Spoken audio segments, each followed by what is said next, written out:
삶에 있어서 선택은 매우 중요하죠. 그리고 선택을 우리는 항상 하면서 살아갑니다. 이것이 좋을까, 저것이 좋을까 고민하죠. 특별히 믿는 자들은 신앙 안에서 이렇게 선택하는 것이 옳은가, 저렇게 선택하시 옳은가를 한 번쯤은 더 고민해 보게 됩니다. 오늘은 다윗의 선택을 좀 보면서 하나님께서 다윗에게 베푸시는 은혜들, 또 그 하나님이 동일하게 우리에게 베푸시는 은혜들을 함께 좀 찾아보려고 합니다. 다윗은 현명한 사람입니다. 기도하는 사람이었고 하나님의 은혜를 경험했고 또 그 살아계신 하나님을 신뢰하는 사람이었습니다. 그런데 다윗의 삶에도 잘못된 결정을 합니다. 오늘 27장은 다윗이 두 번째로 망명하는 이야기입니다. 한 번은 미치광이 흉내를 내면서 위기를 모면했고 두 번째 망명 이야기가 오늘 27장입니다. 사울은 다윗을 잡아 죽이려고 했습니다. 그 사울의 포위망을 피해서 다윗이 원수인 블레셋으로 망명을 합니다. 살며시 블레셋 땅으로 들어가 조용히 숨어 살았던 것이 아니고요. 블레셋의 왕에게 정식으로 망명을 타진했고 허락을 받습니다. 그래서 다윗만 들어가는 것이 아니라 다윗을 따르는 군인들 600명과 또 그 군인들의 식솔들 그리고 다윗의 두 부인도 함께 정치적으로 망명을 하는 것이 27장의 내용입니다. 블레셋은 이스라엘과 철천지 원수입니다. 출애굽한 이후부터 가나안 땅에 들어가기 전까지 블레셋은 가장 큰 대적이었습니다. 뿐만 아니라 가나안 땅에 들어가서 땅의 분배를 끝나고 나서도 블레셋은 가장 강력한 원수였습니다.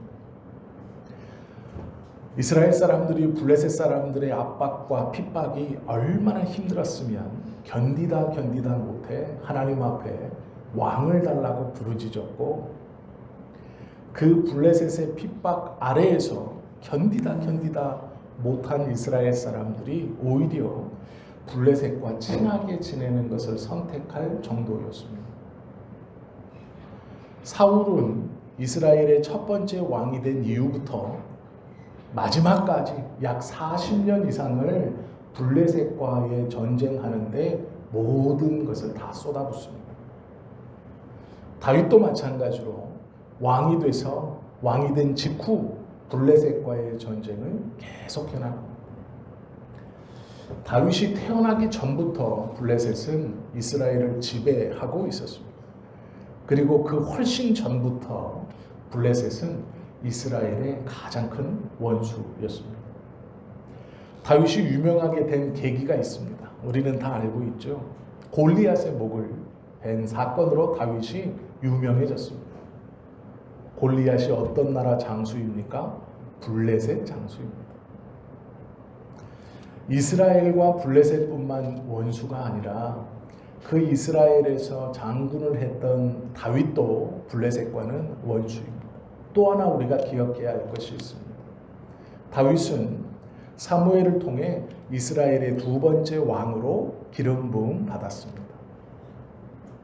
그 기름 부음이 계기가 되어서 사울이 다윗을 질투하기 시작했고 언젠가는 다윗에게 자신의 왕위가 빼앗길 것을 염려해서 다윗을 죽이려고 합니다. 다윗은 그 사울을 피해서 이스라엘 여기저기로 도망 다니기 시작했습니다. 하나 둘 다윗을 따르는 사람들이 모이기 시작했고 이제 그 수가 600명이나 되었습니다. 어디로 도망쳐도 조용히 숨어 있을 수 없는 인원만큼 불어났습니다. 그 600명만 따라다니는 것이 아니라 그 600명의 식솔들까지도 다윗이 가는 곳마다 쫓아다니기 시작했습니다. 다윗이 어느 날 고민하고 생각합니다. 그것이 1절이죠. 다윗이 그 마음에 생각하기를 내가 후일에는 사울의 손에 붙잡히리니 야 이거 이러다 붙잡히겠다. 나 혼자 도망 다닐 때는 여기에도 숨을 수 있고 저기에도 숨을 수 있지만 지금은 600명이나 쫓아다니고 또 그 뒤에는 그 600명의 식솔들이 600명을 쫓아서 결국 자기를 쫓아 다니니 이건 분명히 잡힐 거다. 사울에게 잡히면 비참히 죽을 것이다. 그렇게 생각해서 다윗은 블레셋으로 망명하기로 결정합니다. 그런데 문제는 이 결정이 잘못된 결정입니다. 최선의 최선은 무엇입니까? 이스라엘 안에서 하나님의 도우심과 구원하심을 믿고 지금까지 지켜주셨던 그 하나님에 대한 믿음을 붙들고 이스라엘 안에서 잘 숨어 다니는 것이 최선의 최선입니다. 끝까지 하나님의 지키심과 도우심을 믿고 이스라엘 경내에 있는 것이 최선입니다. 그런데 다윗이 블레셋으로의 망명은 차선입니다. 최선은 아닙니다. 다윗이 선택할 수 있는 삶의 모습 중 다윗이 생각하기에는 최선이었지만 하나님께서 보시기에 최선의 선택은 아닙니다. 지금까지 지켜주셨던 하나님을 다윗은 잊어버렸습니다. 블레셋을 믿음 하나로 물리치고 나가는 전쟁마다 승리를 주시는 하나님을 찬양하며 그 하나님에 의지하여서 승리했던 다윗, 또 그 수많은 날을 도망다니면서도 하나님을 의지하여서 하나님의 은혜를 노래했던 다윗. 이 27장 앞에 어떤 일이 있었는지 아시죠? 우리가 지난주에 함께 보았던 나발의 사건이 있습니다. 광야를 떠돌고 돌아다니고 숨어 다니면서 들짐승을 잡아 식량을 해결했고 다윗과 다윗의 무리들이 그 광야에 있으니 그 광야의 도적들이 가까이 하지 못했습니다. 나발이라는 부자가 그 광야 안에서 양과 염소를 키웠고 털 깎는 때가 되어서 그 털을 깎을 때 다윗이 사람을 보내 청합니다. 우리가 이 광야에 있으므로 내가 들짐승의 위협에 짐승을 빼앗긴 적이 없고 우리가 이 광야에 있으므로 내가 도적들의 위험에서 안전하지 않았느냐. 이제 털 깎을 때 쉽게 말하면 추수할 때입니다. 그때가 되었으니 우리에게 작은 성의를 베풀어라. 나발은 다윗이 보낸 사람들을 무시했고 나는 다윗이 누구인지 알지 못한다 모욕했습니다. 다윗은 그 얘기를 듣고 흥분하여 자신의 군사들을 데리고 그 나발을 쳐 죽이겠다고 행진하고 있었습니다. 그때 그 나발의 부인이었던 아비가일이 급하게 다윗을 쫓아와 그 앞에 부복하며 말합니다. 당신은 왕으로 기름 부음 받은 자가 아닙니까? 하나님께서 당신을 선택하셨고 당신은 하나님께서 선택한 이스라엘의 왕이 될 사람이 아닙니까? 그런데 어찌하여 오늘 이 시골촌에서 짐승을 기르는 어리석은 나발을 죽임으로 당신의 전공에 당신의 이력에 큰 흠을 만들려고 하십니까? 다시 한번 생각해 보십시오. 다윗은 왕으로 부름받았죠. 왕이 하는 역할이 무엇입니까? 영토를 지키고 백성을 보호하는 일입니다. 다윗은 깨닫습니다. 그 아비가일의 말 속에서 그래 내가 비록 지금 도망다니고 쫓기고 있지만 나는 이스라엘의 왕으로 부름받았고 이스라엘의 왕의 역할은 땅을 지키고 그 땅 안에 사는 백성들을 보호하는 것입니다. 다윗이 아비가일의 말을 하나님의 음성으로 들었습니다. 맞다. 내가 왕으로 부름받았고 왕이 될 자였지. 기름 부음을 받았지. 하나님께서 나를 선택하셨지. 마땅히 내 땅을 지키고 내 백성을 지켜야지. 그걸 깨달았습니다. 그리고 돌아갑니다. 그리고 얼마 있지 않아서 광야에서 사울이 그 광야에 다윗이 군사들을 이끌고 왔었다라는 소문을 듣고 군사들을 데리고 다윗을 잡으러 직접 출동합니다. 확신했죠. 거기 분명히 있다. 26장에 보시면 사울이 동굴 안으로 들어왔고 다윗이 그 동굴 안에 먼저 있었습니다. 그런데 놀라운 것은 다윗은 사울을 죽이지 않습니다.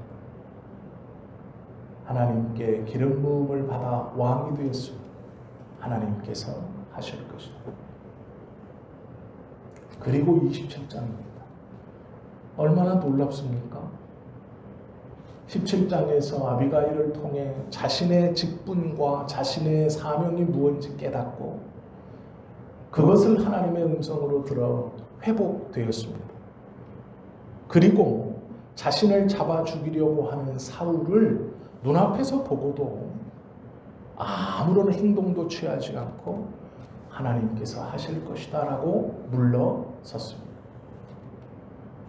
사울이 감격하여서 다윗을 보고 내가 나보다 선하고 다윗 네가 나보다 의롭다 하고 물러간 일이 있습니다. 그런데 얼마 후에 다윗은 생각합니다. 내가 곧 사울에게 잡힐 것이다. 그러니 블레셋으로 망명하자. 갑자기 왜 이렇게 결정했을까?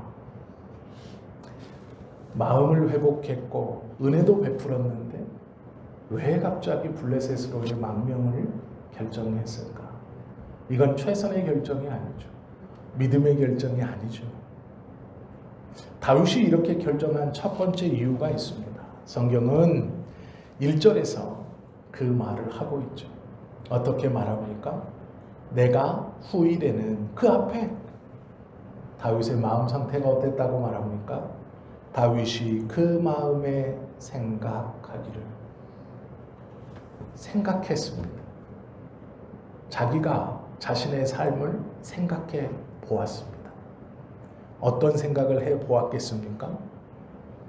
내가 은혜를 가지고 사울을 놔줬는데 사울이 분명 자기의 입으로 모든 사람들 앞에서 다윗 네가 나보다 의롭다 라고 말하며 물러섰는데 여전히 나를 잡아 죽이려고 하고 여전히 이 옥조임은 해결되지 않고 여전히 내 상황은 좋아지지 않고 내가 은혜를 베풀었음에도 여전히 아무것도 변하지 않고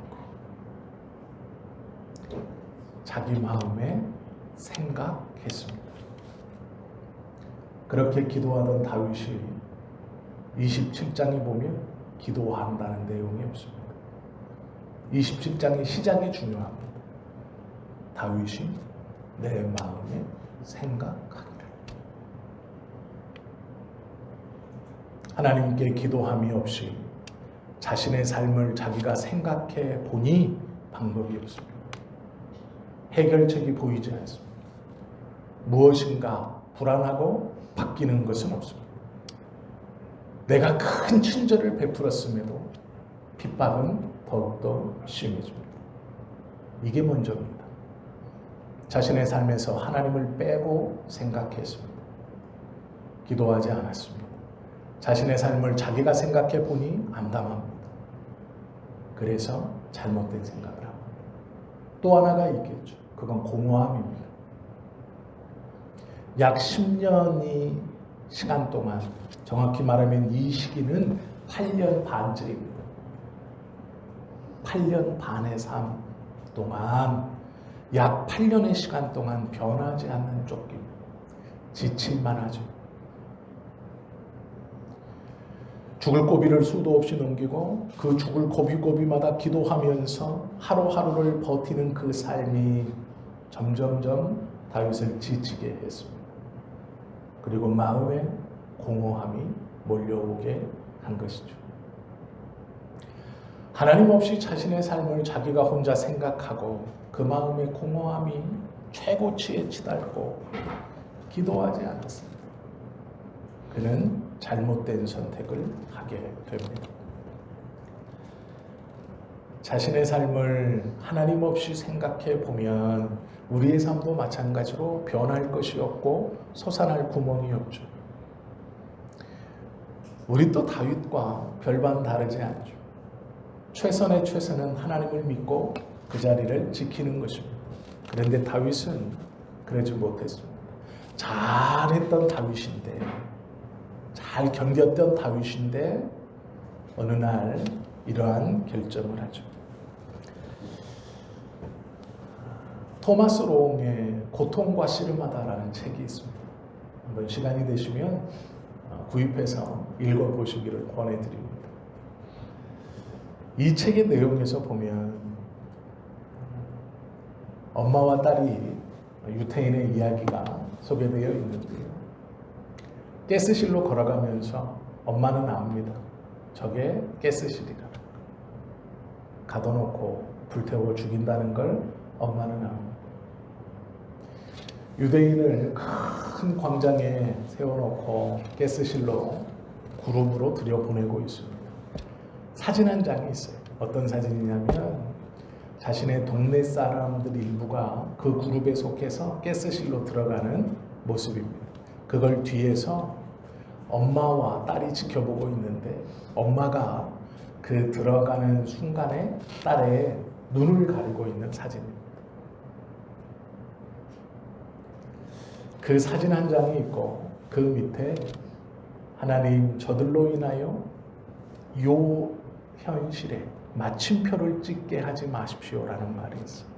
즉 이게 무슨 얘기냐면 그냥 다 죽었더라 이렇게 마치게 하지 마십시오. 하나님이 개입하셔서 그 죽음에서 건졌더라라고 이 글이 끝나게 해 주십시오라고 쓰고 있습니다. 그만큼 고통은 힘들고 어려운 것이죠. 하나님의 개입이 없으면 우리의 힘으로 이겨낼 수 없는 일이 우리의 삶에서 다반사로 벌어지죠. 다윗도 그렇게 생각했습니다. 그래서 블레셋으로 망명을 결정했습니다.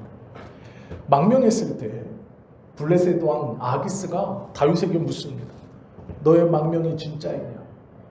소문을 듣지 않았느냐? 사울 왕이 나를 죽이려고 한다. 내가 더 이상 이스라엘에서 거할 것이 없다. 그러니 나를 받아줘라. 내가 이스라엘을 물리쳐 주겠다라고 얘기합니다. 블레셋 왕은 기뻐했습니다. 다윗은 상징성이 있는 존재입니다.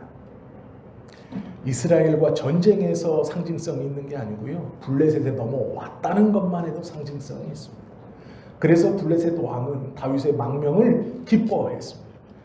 그리고 나서 다윗이 가만히 있었던 게 아니라 진짜 전투를 행합니다. 성경을 가만히 읽어보시면 그 600명을 데리고 블레셋에 와서 블레셋 왕과 약속한 대로 전쟁에 나갑니다. 그리고 승리합니다. 다윗이 잘못된 선택을 했고 이제는 블레셋 편이 되어서 전쟁터에 나가 전쟁을 하고 블레셋에게 승리를 안겨줍니다. 잘 보십시오. 다윗은 자신의 삶에서 몸부림치고 있습니다. 어떻게든 살아남으려고 하고 있습니다. 어떻게든 자신뿐 아니라 자신을 따라온 600명 그리고 그의 식솔들을 살아나가게 하려고 최선을 다하고 있습니다. 그러면 우리 하나님은 이렇게 기도하지 않고 허무함 속에서 자신의 삶을 자신의 생각대로 선택하고 하나님 없이 판단하여 원수인 블레셋에게 귀순하고 귀순한 것뿐만 아니라 그 블레셋 편에 서서 전쟁터에 나가 블레셋에게 승리를 안겨주는 다윗을 어떻게 대하시느냐? 너는 잘못 선택했고 잘못 행동하고 있으니 이제는 내 백성이 아니다. 다시 이스라엘에 돌아오기 전까지 너는 나의 은혜를 받을 생각을 하지 말아라 이러시느냐? 그러지 않습니다. 하나님께서는 차선을 지지해 주십니다. 차선의 선택에서도 은혜를 베풀어 주십니다. 하나를 좀 더 생각해야 됩니다. 오늘 본문을 이해하려면 기도라는 것을 좀 생각해 보아야 합니다. 많이 기도하면 응답 받습니다. 맞습니다. 제가 가만히 보니까요, 많이 기도하는 사람들이 응답 받아요. 그런데 함정이 있습니다. 기도는 때를 써서 하나님께 무엇인가 받아내는 것이 아닙니다. 그런 거라면 많이 기도해야죠. 그런 거라면 오래 기도해야죠. 때를 써서 하나님의 것을 받아내는 것이라면 많이 기도해야죠. 오래 기도해야죠. 때를 써야죠. 그래야 받아내는 것이라면 그렇게 해야죠. 그런데 기도는 그것이 아니죠. 한나의 기도가 대표적입니다. 한나가 처음 기도를 시작했을 때는 분인나를 미워해서 기도했습니다. 원수 같은 분인나가 싫어서 기도했습니다. 자신의 자존심이 매일매일 짓밟히는 것이 분해서 기도했습니다. 그런데 기도하다 보니 분인나를 용서하게 되고 분인나를 끌어안게 됩니다. 기도는 이런 겁니다. 많이 기도하는 기도가 응답받지만 함정에 빠지면 안 되는 것이, 기도는 때를 써서 하나님의 것을 받아내는 것이 아닙니다. 그러기에 때 쓸 것이 아니고 내 생각을 죽이고 하나님의 뜻에 내가 꺾이는 것이 기도입니다. 그렇기 때문에 받아낼 때까지 기도하는 게 아니라 내가 꺾일 때까지 기도하면 됩니다. 나는 이것을 달라고 이것 때문에 기도를 시작했지만 하나님의 뜻을 깨닫고, 아, 하나님 맞습니다 하면 된 거예요. 기도는 소통입니다. 떼써서 얻어내는 것이 아니고 소통이기에 자신이 꺾이면 된 겁니다. 그때까지 기도하면 잘 기도하신 겁니다. 다윗이 블레셋 왕과 계약하고 전쟁터에 나가 승리를 거두어 블레셋 왕에게 전리품을 갖다 줍니다. 잘못 선택했고 잘못하고 있죠. 그런데요, 놀라운 것은 하나님의 은혜는 이런 다윗에게도 끊임없이 부어진다라는 것이죠. 5절 6절 보십시오. 다윗이 아기스에게 이르되, 아기스는 블레셋 왕입니다. 바라건대 내가 당신께 은혜를 입었다면 지방 성읍 가운데 한 곳을 내게 주어 내게 살게 하소서. 다윗이요, 자신과 자신의 병사 600명 그리고 그의 식솔들 적게 잡아도 1000명입니다. 1000명이 블레셋 수도에 들어와서 망명 생활을 하고 있습니다. 그러다 보니 힘이 드는 거예요. 블레셋은 이스라엘과 원수입니다. 그래서 블레셋 왕에게 가서 우리에게 성 하나를 주십시오. 그럼 우리가 그곳에 들어가서 우리끼리 살겠습니다. 이렇게 말해요. 이건 불가능한 일입니다. 이건 들어주면 안 되는 말이에요. 왜요? 따라 들어온 600명이 군인들입니다. 그리고 이 군인들은 실전 경험이 풍부한 사람들. 전쟁에 나가서 한 번도 패배하지 않는 다윗. 그 다윗을 지금 블레셋 수도 한가운데 두고 있습니다. 그러면서 감시해야 돼요. 옴짝달싹 못하게 지켜야 됩니다. 딴마음 품지 못하도록 잘 지켜야 돼요. 그런데 다윗이 뭐라 그러냐면 우리에게 성 하나를 주십시오. 독립하겠습니다 라는 말이에요. 이건 들어주면 안 되는 말이죠. 아니, 들어줄 수 없는 말이에요. 분명히 반란 일으킬 겁니다. 100%예요. 블레셋 사람도 아니죠. 원수 같은 이스라엘 사람이죠. 이스라엘 사람들만 모여있는 군인들이 600명이죠. 그리고 이 사람들이 실전 경험이 풍부해요. 한 번도 져본 적이 없어요. 블레셋의 망명에서 다윗이 전쟁터 몇 군데를 나갔는데 다 승리하고 들어와요. 전쟁에 등한 군인 600명이 특공대처럼 버티고 있어요. 이건 군사력이 가장 강한 수도 가운데에 놓고 감시해야 돼요. 옴짝달싹 못합니다. 딴 생각을 하나도 할 수 없도록 철저하게 감시하고 철저하게 통제해야 돼요. 그런데 다윗이 성을 하나 줘서 나를 독립시켜달라고.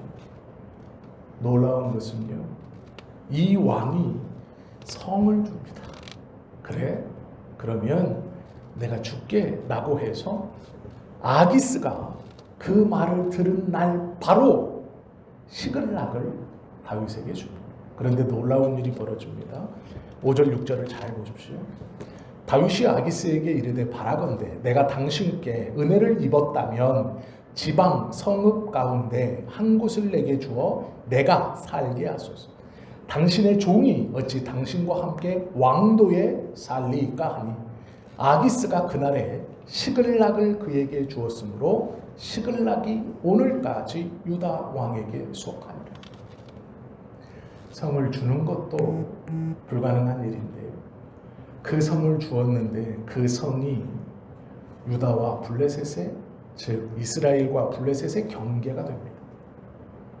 그 시글락이 이스라엘 땅이 되어버려요. 다윗이 왕에게 성을 달라고 부탁해서 블레셋 왕이 다윗에게 성을 주는 것도 말이 안 되는데 그 성이 블레셋 땅에 있는 그 성이 이스라엘 경계가 됩니다. 즉 블레셋 안에 들어와 있는 이스라엘 영토가 된대. 이렇게 말하고 있어요. 성경.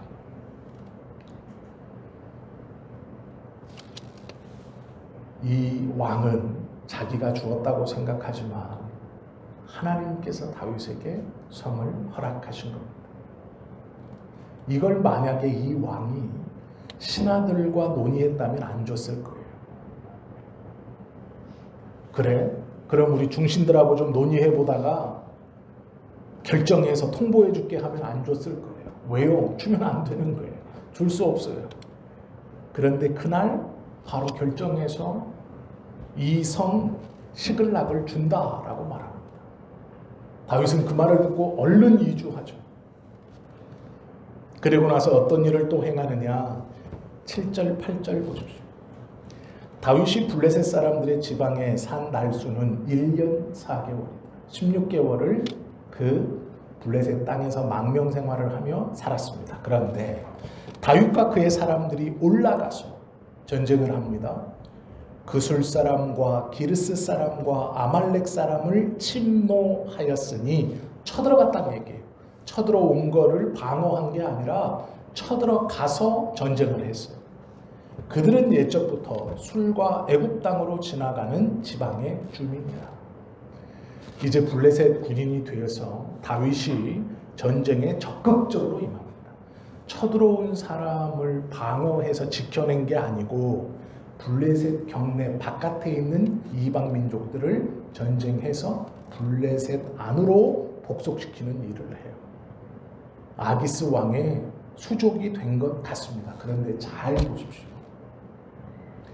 이 전쟁이 왜 놀라운 전쟁이냐면 이 술, 기르스, 아말렉 모두 다 이스라엘의 원수들입니다.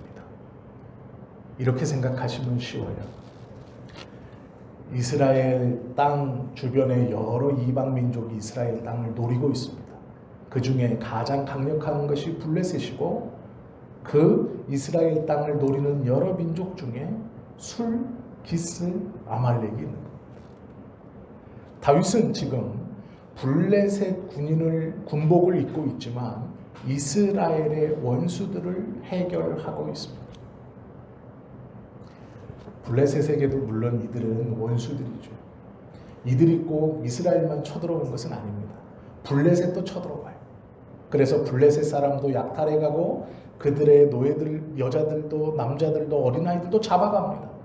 이들은 이스라엘과 블레셋의 공통된 적이에요. 쉬운 말로 하면 다윗이 지금 군복은 블레셋 군복을 입고 있지만 이스라엘 백성들과 전쟁하는 게 아니고 이스라엘의 원수들을 정리하고 있습니다. 블레셋의 물자를 가지고, 블레셋은 이 당시 철기 문화를 소유한 앞선 문명의 나라였습니다. 그들의 무기, 창, 마차는 강력했습니다. 그래서 블레셋은 국제 항구 도시 3개를 가지고 있는 강력한 민족입니다. 일찍이 앞선 문화를 그 항구를 통해 받아들였고 풍부한 먹거리와 농사를 통해서 안정된 경제 기반을 가지고 있었습니다. 많은 것들을 수입했고 그리고 자체적으로 생산하는 철을 통해서 강력한 무기들을 가지고 있었습니다. 다윗은 군복을 바꿔 입어 이 블레셋 군인 신분으로 그들의 무기를 가지고 이스라엘의 오래된 원수들을 해결하고 있습니다. 차선을 선택했지만 그 차선의 선택 속에 최선을 살아가고 있습니다. 이스라엘과 전쟁하지 않고 블레셋의 원수이지만 이스라엘의 원수들을 해결하고 있습니다. 이것이 하나님께서 다윗을 그 잘못된 선택에도 귀하게 보시고 그 잘못된 선택에도 은혜를 거두시지 않는 이유입니다. 우리가 살면서 최선을 선택하지 못할 수 있습니다. 그러나 차선을 선택할 때에도 포기하지 말아야 할 것이 있습니다. 그것은 하나님께 매어 달리는 일이고 하나님의 은혜를 구하고 기대하는 일입니다. 하나님은 차선을 선택했다고 해서 내어버리는 분이 아닙니다. 너는 내 말을 안 듣고 이것을 선택 안 했고 믿음으로 선택하지 않았고 기도하지 않았으니 네 맘대로 해. 될 대로 해. 나는 몰라라고 내팽개치시는 분이 아니에요. 블레셋 사람이 되었고 블레셋 군인이 되었고 블레셋의 이름으로 전쟁을 하지만 하나님은 다윗에게 은혜를 끊이지 않고 베풀어 주세요.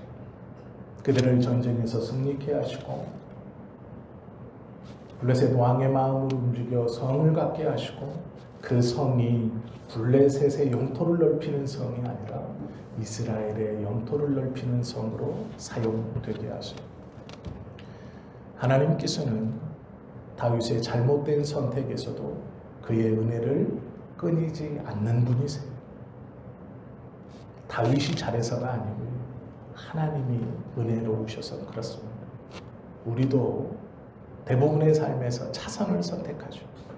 하나님이 선택하고 하나님께서 원하시는 건 이거예요. 그런데 우리도 2번째 것을, 3번째 것을 선택하죠. 그럴 때가 많이 있습니다. 한 발 물러설 때가 많죠. 하나님 두려워서 저기까지는 못할 것 같습니다. 여기까지인 것 같습니다. 하나님 내 믿음은 저기까지는 아니고 여기까지인 것 같습니다. 할 때가 있죠. 하나님께서 원하시는 삶이 무엇인지를 알지만 거기까지 살지 못하고 여기까지 살 때가 있죠. 더 노력해야 하지만 너무 낙심하지 마십시오. 하나님께서 그런 차선의 선택을 하고 그 삶을 살아가는 우리들에게도 다윗처럼 끊임없이 은혜를 베푸시고 그 삶에서 하나님의 도우심과 역사를 베풀어 주신다라는 것이죠. 차선의 선택에도 하나님은 은혜와 복을 허락해 주신다라는 것이죠. 우리가 가만히 보면 다윗을 위선적으로 볼 수도 있습니다. 살기 위해서 블레셋으로 망명했고 원수에게, 그리고 원수의 편이 되어서 전쟁터에 나가 블레셋 왕의 영토와 이름을 빛나게 한다. 저 배신자다 할 수 있죠. 다윗이 회개해야 한다 말할 수 있죠. 그러나 하나님은 그렇게 보지 않아요. 그것이 중요합니다. 하나님은요, 다윗이 차선을 선택한 것을 이해하십니다. 그래, 그럴 수 있다 라고 이해하십니다. 중요한 것은 부끄러움은 있으나 하나님께 매어달리는 것을 포기하지 않아야 돼요. 상담학자들이, 미국의 상담학자들이 이런 얘기를 합니다. 기독교인들은 가벼운 우울증을 다 앓고 있대요. 가벼운 우울증. 상담을 해보면 기독교인들은 가벼운 우울증을 다 가지고 있다라는 거예요. 그래서 이게 왜 그런지 봤더니 기독교인들은 죄책감이라는 것이 일반 사람보다 더 세다는 거예요. 즉 어떤 일을 할 때마다 이거는 좀 이렇게 생각한다는 거예요. 그런데 문제는 교회에 가면 남 탓하시면 안 됩니다. 자기 탓입니다.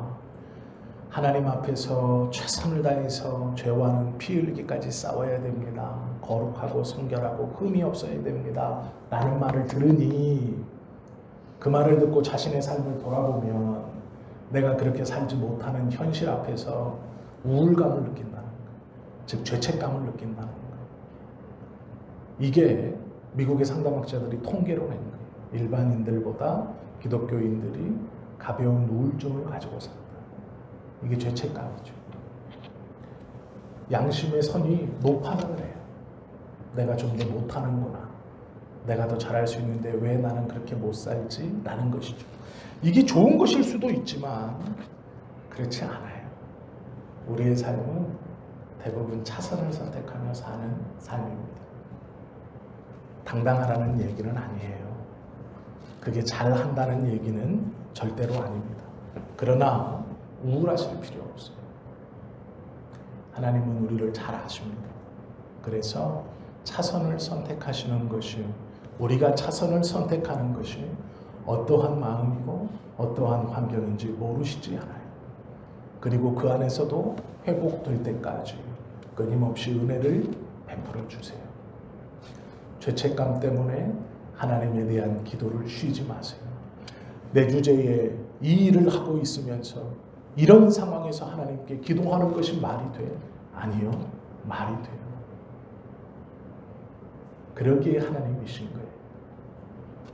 내가 잘나서가 아니고 하나님이 잘났어요. 내가 거룩해서가 아니라 하나님이 거룩하셨어요. 차선의 삶 속에서도 하나님께 대한 은혜를 저버리지 마시고 기도하기를 쉬지 하지 마세요. 잘 안 될 수 있어요. 안 되는 게 정상입니다. 그러나 포기하지 마십시오. 하나님은 포기하지 않아요. 계속해서 은혜를 베풀어 주세요. 우리의 신앙은 차선의 신앙일지 모릅니다. 그러나 하나님은 그 신앙을 최선으로 보세요. 그리고 회복될 때까지 놀라운 은혜를 베풀어 주세요. 그분이 하나님이에요. 부끄럽지만 하나님께 나아갈 수 있어야 돼요. 부끄러운 마음을 가지고 하나님 앞에 기도하셔야 돼요. 그럼에도 은혜를 달라. 그럼에도 회복시켜 달라고 기도하실 수 있어야 돼요. 이것이 믿음입니다. 다윗은 이 믿음이 있었고 하나님이 그것을 기쁘게 여기셨어요. 그래서 하나님이 비록 다윗이 블레셋을 선택하고 블레셋의 이름으로 전쟁터에 나가지만 그를 승리케 하시고 그에게 베푸시는 은혜를 포기하지 않으신 것. 그리고 결국 다윗은 돌아와 왕이 됩니다. 잘 생각하세요. 차선의 삶이 우리를 삶의 나락으로 빠뜨리는 게 아니에요. 잘못된 선택이 우리를 삶의 나락으로 빠뜨리는 게 아니에요. 잘못된 선택을 했다는 그 죄책감으로 인해서 하나님을 놓치는 것이 우리의 삶을 나락으로 떨어뜨리는 거예요. 삐뚤어진 삶의 모습인 것 같은 그 모양으로 인해 하나님의 은혜를 구하기를 거절하는 거예요. 내 주제에, 내 형편에, 내 상황에 내가 하나님께 그 마음이 우리의 삶을 나락으로 떨어뜨리는 거예요. 차선의 삶을 선택할 수 있습니다. 세상 사람은 손가락질할지 모르지만 하나님은 이해하세요. 그리고 하나님은 그에게도 끊임없이 은혜를 베풀어 주세요. 회복될 때까지 베푸시는 하나님의 은혜를 끊임없이 구해야 돼요. 그리고 결국에는 일어나셔야 돼요. 그리고 결국에는 회복되실 거예요. 지금은 차선이지만 최선으로 한 걸음 내어 디디실 거예요. 하나님은 우리에게 그 힘을 지금 베풀어 주고 계세요. 이런 하나님을 바라볼 수 있다는 것이 우리에게 은혜이고 믿음이죠. 다윗은 이 하나님을 붙들고 차선의 삶 1년 4개월을 열심히 살아요. 그리고 돌아갑니다. 우리도 마찬가지로 이 땅에서 어쩌면 차선의 삶을 열심히 살아야 돼요. 결국 부르시는 그날 돌아갈 것이기 때문입니다. 하나님에 대한 신뢰와 믿음을 잃지 않는 다윗처럼 하나님의 은혜를 당당하게 이 상황에서도 구할 수 있는 저와 여러분 되시기를 예수님의 이름으로 축원합니다. 기도드립니다.